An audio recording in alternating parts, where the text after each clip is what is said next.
Yo, I remember the first time I saw you is into where I was like, God damn, my crush you sir deserves a no movie. Why? Cause you're kind, your intelligence is so unmatchable, lovable, and so damn remarkable. At nung inisip kitang i-search from Instagram, lagi na akong notif sa mga my day and post mo. Minsan ako'y namamangha sa mga pormahan at bikinis mo. Honestly to say, I swear I don't need you to compare from the other people, cause I know you're wonderful vibes that no one breaks them serious. I don't care if you're fans against this song that I give it for you, cause you are the best artist that I've ever seen. I can't wait na makita ulit kita sa TV. Your vibes is sobrang nakaka-GV. No words I can say, parang ako'y nahihirapan na sa spelling bee.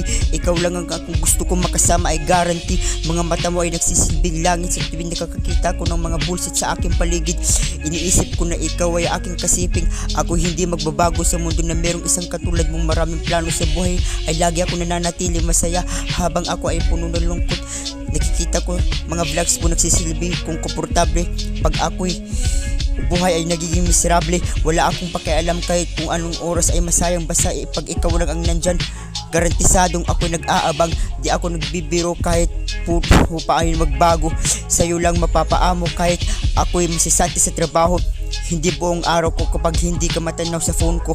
Ikaw lang na nagiging sandingin ko kapag hindi ko inalagaan ang sarili kong pagkatao. Handa akong sumama sa mga travel mo hanggang mapagod tuhod ko. Wala akong hinihiling kundi makasama ka hanggang sa dulo. Crush na crush kita, hindi ako magbabago. Sana makuha mo mga pansin na awitin ko na ilali ko sa'yo. Ingat lagi sa mga outdoor travels po. Lagi kitang namimiss. God bless po sa inyo. I hope one day na makita kita, masilayan kita ng mata sa buo na araw ko.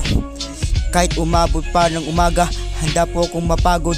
Maging masaya ka lang miss. Gagawin kong 8 beses sa isang araw ang maligo.